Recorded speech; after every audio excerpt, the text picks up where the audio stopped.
Good morning.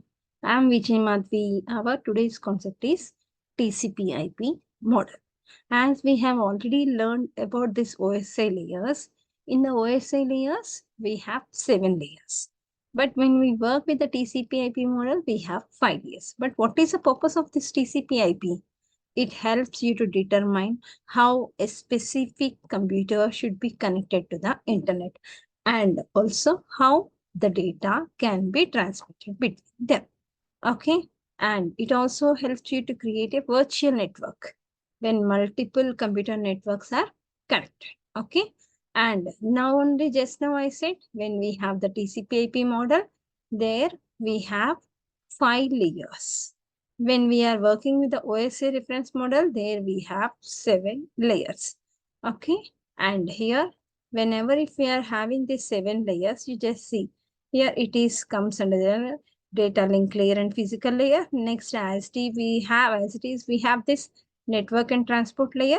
Then the combination of this application, presentation, and session layer becomes this application layer. And when we are working with the TCP/IP layer, we have 5 layers. When we are working with the OSI model, we have 7 layers. Okay. And now see here, like whenever if you go for the TCP/IP, what is the main purpose of TCP/IP? It helps you to determine how a specific computer should be connected to the internet and also how the data can be transmitted between them. Okay. And next, what is the history of TCP/IP? First, here we have some important landmarks from the history of TCP. First step is in 1974. Winkerf and Bob Kahn, they published a paper on which it describes the TCP/IP model. And the title of this paper is A Protocol for Packet Network Interconnection. And as a next step, in 1978, testing and further development of this language, it leads to a new suite of protocols that is called as the TCP/IP. And next, in the year 1982, it was decided that TCP/IP should be replaced with NCP. Okay. And it is as a standard language of the ARPANET. Okay. Then finally in the year 1983, 1st January, the ARPANET switched to over to the TCP/IP. And finally, this ARPANET, it finished its existence in 1990. The internet in, like here it is gone to ARPANET roots, and also the TCP/IP, it evolves to meet the changing requirement of the internet. Finally, the process started in the year 1974 and finally we got in the 1990. Okay. And here, when we go, as I already explained, whenever we are learning about the TCP/IP, we should be familiar with the OSI model. And what are the important characteristics of the OSI model? First, a layer should only be created when the definite levels of abstraction are needed. The function of each layer should be selected as per the international degree. Okay. And it has a standardized protocols. Next, when we have about the OSI layer, like each layer should only be created where the different levels of abstraction are created. When we have working with this TCP/IP, the main characteristic is its support for a flexible architecture. Okay. And it is also used to add more systems to your network as it is easy. And in TCP/IP, the network remains intact until the source and destination matches. Okay. And they are functioning properly. Next, whenever if I'm working with this TCP, it is a connection-oriented protocol.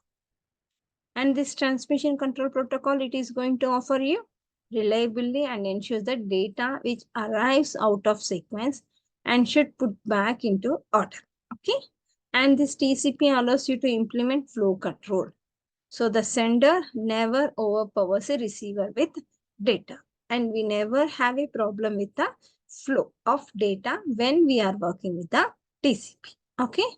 And here, now we'll see the major differences between the TCP/IP and the OSI model.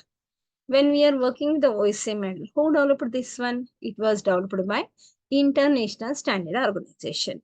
And when we have this TCP/IP, it is developed by the ARPANET. Okay. And what is the full form for the ARPANET? Advanced Research Project Agency Network. Okay. And this OSI model, it provides a clear distinction between the interfaces, services, as well as the protocols. And whenever if we have this TCP/IP, it doesn't have any clear distinguish points. If we have the OSI model, we have the clear distinction points. But when we have this TCP/IP, it doesn't have any clear distinction points between the services, interfaces, as well as protocols. And this OSI refers to what? Open System Interconnection. And TCP refers to what? Transmission Control Protocol. And this OSI, it uses the network layer to define the routing standards and also the protocols. When we have this TCP/IP, it uses only the internet layer. Okay. And when we have this OSI, it follows a vertical architecture approach, we can also say. And when we have this TCP/IP, it is going to follow the horizontal approach. Okay. These are the major differences which we have between the TCP/IP and the OSI model. Okay. And what are the advantages of this TCP/IP?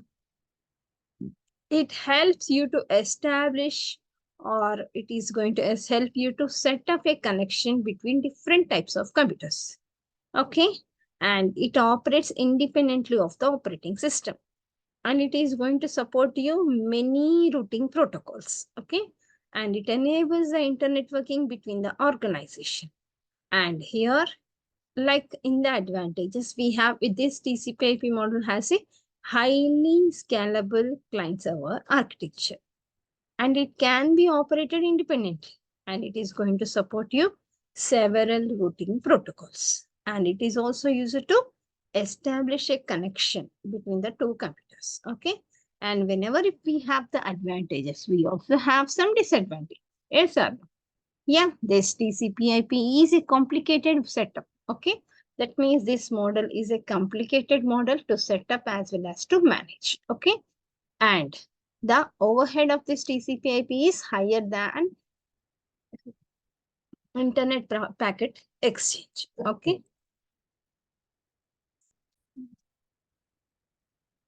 And this TCP/IP is a complicated model to set up as well as to manage. And the overhead of this TCP/IP is higher than the internet packet exchange. Okay. And in this model, the transport layer does not guarantee of the delivery of packets.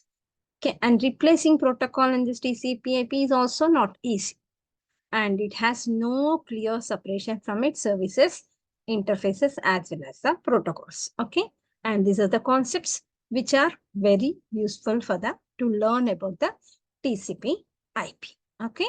And the main important point is we should learn about the differences of the TCP model as well as the OSI model. And here another important point is the differences between the TCP/IP as well as the OSI model. And finally, we should learn about the advantages and disadvantages of TCP/IP. Okay, thank you.